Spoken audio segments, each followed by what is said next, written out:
Coming up on News Center 5, a special task force comes up with recommendations to tighten security at the county Civic Center. And a Syracuse man pleads guilty in the rape and stabbing death of an elderly woman.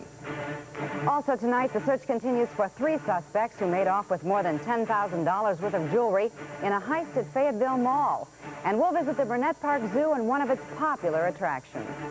In the weather, cooling down and clouding up.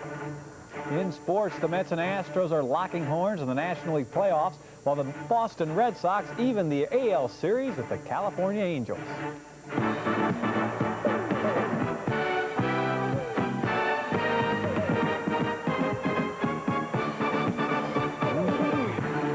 Now, Bob Kirk, Liz Ayers, Susan Davies Weather, and Mark Cooper on sports. This is News Center 5. Good evening. Here's what's going on. Another chapter in the continuing Cornell protest by students opposed to the university's investments with companies that do business in South Africa. 23 people were arrested late this afternoon after refusing to let police demolish shanties that were constructed on the campus today. One student faces additional felony charges for assaulting an officer. Construction of shanties on the Ivy League campus violates a 1985 court order. A terrible admission from a Syracuse man. He says, yes, he raped, beat, and stabbed to death an elderly woman last April. 20-year-old Frank Hyde of Syracuse pleaded guilty today in county court to second-degree murder in connection with the death of 83-year-old Veronica Nunnally. Prosecutor William Fitzpatrick says the plea came because of the overwhelming evidence against Hyde. We had people that saw him immediately before and immediately after. We don't have an eyewitness team going in the place, but we had hair, fiber evidence, bloodstain evidence, and of course the key was a videotaped confession. Hyde will be sentenced next month. He's expected to get 19 years to life. Last week's reported stabbing of a social services worker at the Onondaga County Civic Center set off a wave of fear among employees of that agency. Today, a task force announced ways to make that downtown office more secure. But as Larry Sperano reports, reactions are mixed. The task force was created in swift response to last week's incident. Although police say the stabbing was self-inflicted, the head of the task force says that increased security is still necessary.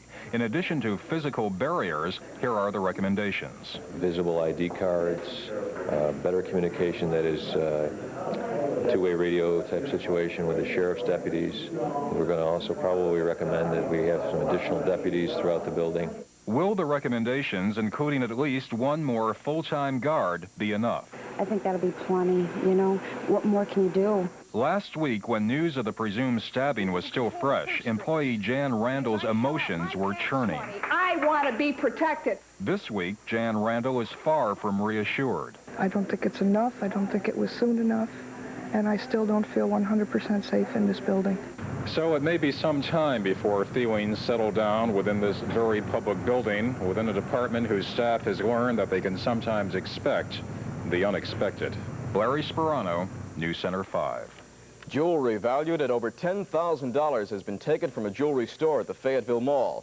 Police say the heist took place at Reed's Jewelers just after 1 this afternoon when 2 black males and a black female made off with a tray of rings. Authorities say there were no other customers in the store at the time of the burglary.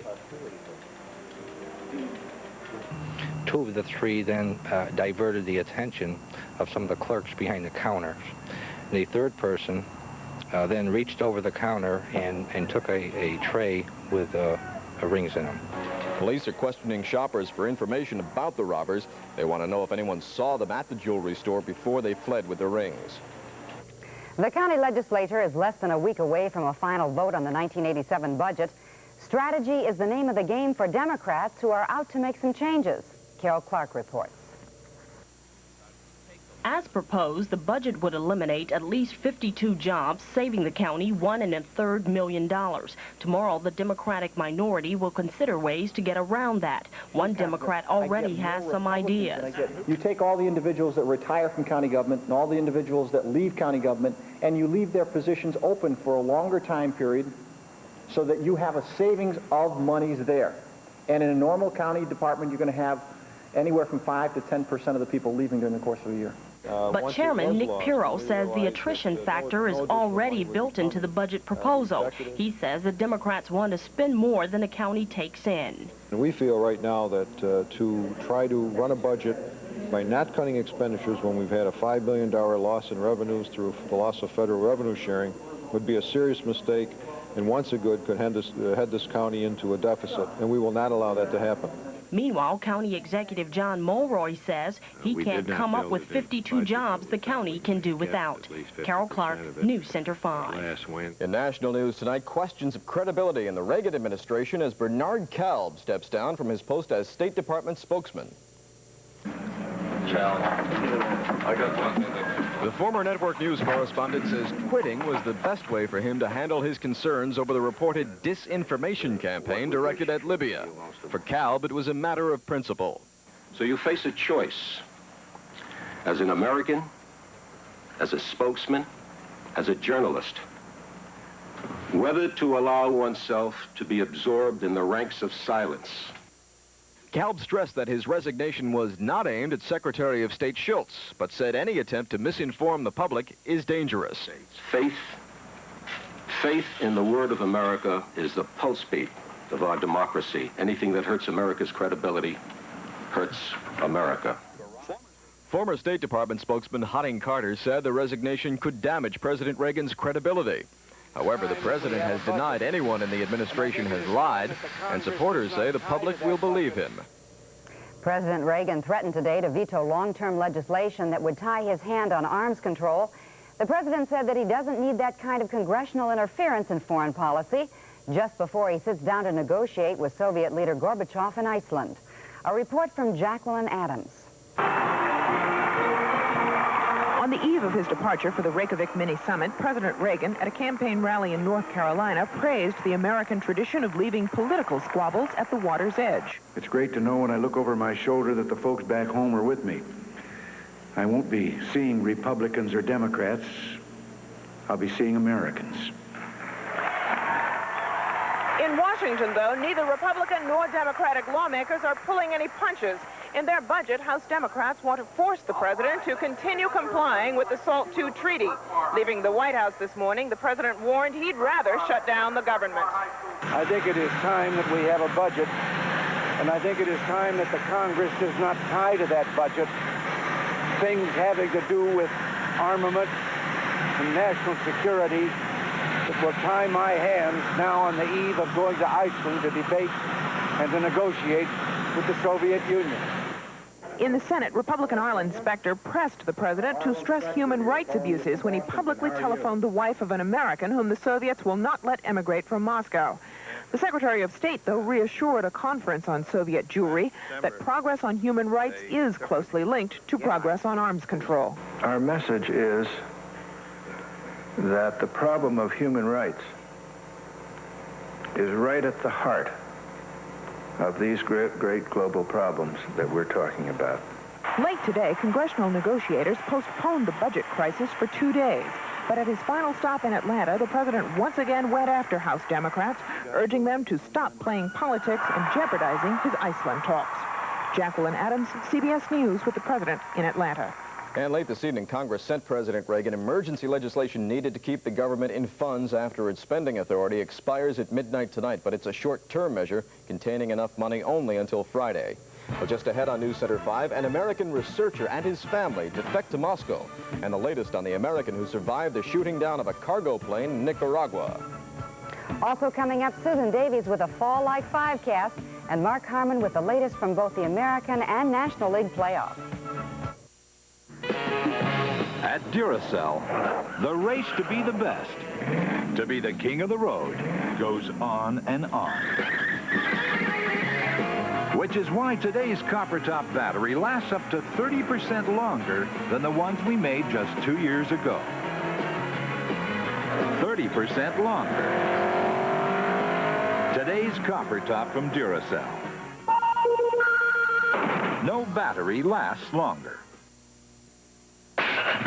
Do it. Do it right. Do it yourself and save at National Auto. Do it. Save with a double rebate on Citco. Your final cost with a 5-quart purchase, only a penny. It's time for Prestone. With a $1.50 rebate on a 2-gallon purchase, your cost is only $2.49 a gallon at National Auto. Do it. Save on GE halogen round or square headlights with rebate this week only $3.99 and $7.99. So do it right. Do it yourself and save with National Auto. Open 7 days a week and evenings too. We tried to make our Heinz home-style gravy just like your homemade. Oh, really? We made it with real beef and beef juices, just the way you do. Oh, yeah? We even seasoned and simmered and stirred it till it was like your own homemade. Well, it's close. Oh, yeah? Where are the lumps? Oh, no. Heinz home-style gravy, so close to homemade.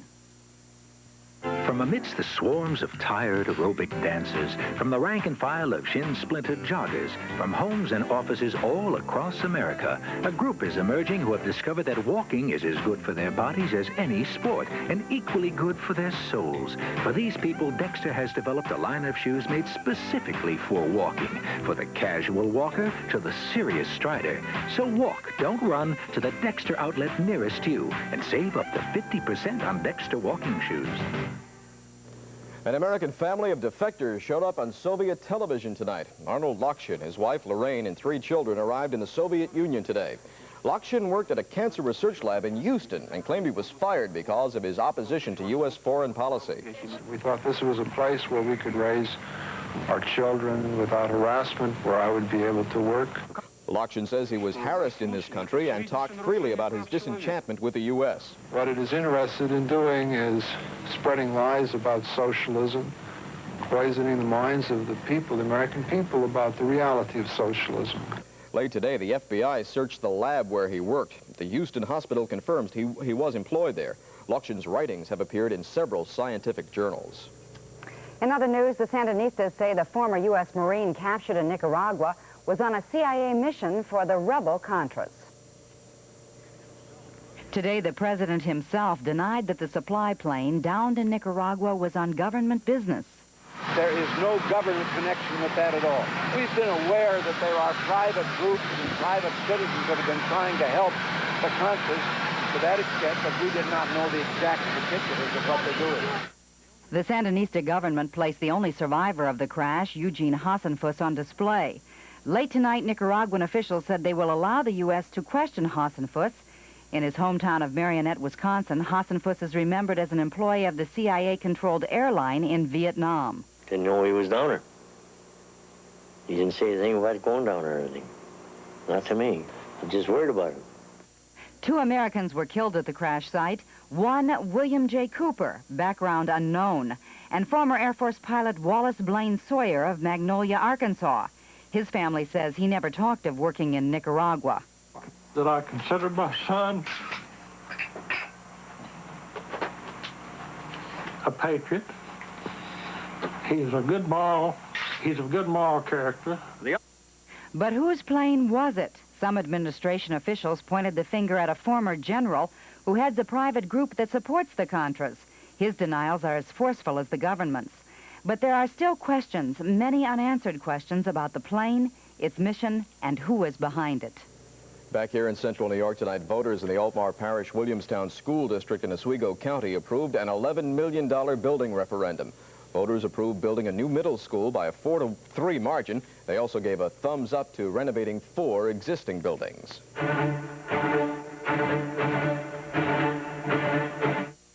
It's your money, son, but if you want my advice, buy another Subaru. Sure, Dad.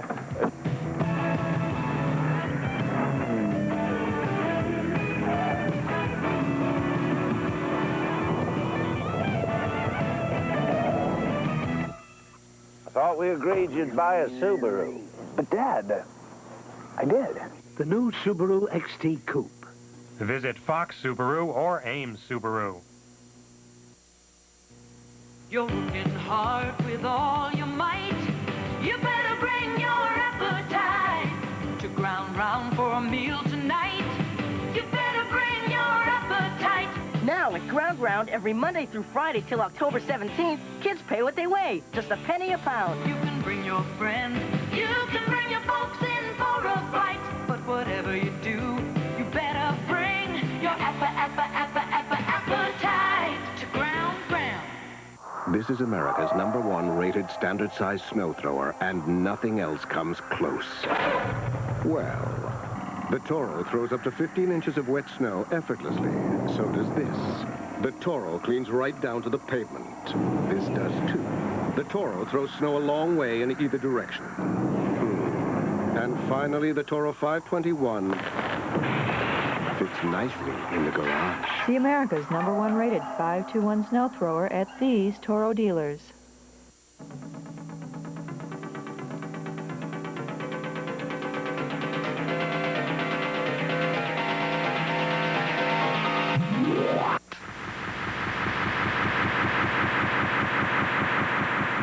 I'm John Finlay, director of the Eye Research Foundation. Sight is a precious gift. Protect your child's vision with supervision and teach him BB gun safety rules. A nifty laugh riot, entertaining as it is exotic, little shop of horrors. See it at Syracuse Stage through November 2nd. Now, tonight's winning lottery numbers in Lotto 48. They are 14, 15, 35, 38, 41, 47. The supplementary number is 21. The daily number tonight, 237. The win for combo, 8586. Well, we've had some nice weather the last couple of days, but I have a feeling Not it's right all now. gone. I can hear the rain up there, Susan, and I see your umbrella. Yes, you bet. Well, basically, Liz, we're going to go from popsicle-eating weather to hot chocolate sipping weather, if you get my drift. Snow drift. No snow drifts. But it's not that far away, and wait till you hear about tomorrow night. Let's take a look at today's high and low temperature. Enjoy. We may not see temperatures this warm again for another 6 or 7 months. 69 was our high at 4:30 this afternoon. 13 hours earlier, our low. No precipitation as of 10 p.m., but of course that's changed. Currently out at Hancock Airport, it's a shower. 54 degrees. Barometer's holding steady. 89% is the humidity, and the winds are out of the southeast at 6. A lot of light rain out in the viewing area tonight. It's 48 and cloudy in Old Forge. Light rain in several locations. 58 in partly cloudy, though, in Cazenovia. 60 and cloudy in Cortland. A light shower in Sodus with 57 degrees.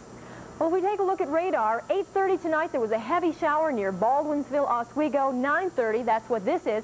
We can see some showers from the Finger Lakes region down into Rochester, Buffalo, into Ohio. Now watch what happens between 9:30 and 10:30. Showers begin to taper off a bit, but they're still moving to the east at 30 to 40 miles per hour, predominantly in the Syracuse, Geneva, and Seneca Falls area. This narrow band will move to the south as that front does. In fact, that front's going to move right through tonight. On the south side of this front, we have record-breaking temperatures. It's hot down in Florida, where Orlando, Florida hit 92, Tallahassee 94. Contrast that to the northern plains, northern Minnesota, upper Midwest, where temperatures were only in the 40s and 50s, and those were high temperatures this afternoon. Tonight, northern Minnesota, expecting temperatures in the 20s. And it's that cold air that's moving across the state. It's that cold air that's causing tonight's showers, and because the winds will be out of the northwest, yes, we see the high pressure. Usually that means sunshine. But as that colder air passes across Lake Ontario tomorrow, we're going to see an increase in our clouds, scattered showers, and by tomorrow night, that rain could be mixed with snow, our first lake effect snow. It's only a possibility at this point, but definitely out there. What we have for Friday, quite a bit of sunshine, temperatures still, though, on the cool side. If you're traveling at all tomorrow, expect temperatures only to be in the 40s, low 50s. Best chance of rain is in the northwestern half of the state. Now the 5-cast. For tonight, scattered showers, lows 45 to 50 degrees, winds southwesterly 10 to 20 until that front moves through. Then it'll be northwesterly winds. Thursday, cooler and cloudier with scattered showers, highs in the low to mid-50s, winds out of the northwest, a bit blustery. Thursday night, cloudy at times with a chance for showers, and as we said, it could be rain mixed with snow. Lows only in the mid-30s. The sun returns, and so do low 50s on Friday, but that will be cool. Saturday, mostly sunny, highs about 60. Sunday, a chance for showers, highs about 60. And Monday, a fair day with highs about 60. So Liz and Bob, I wouldn't get out my snow shovel yet, but I'd get it out of the attic.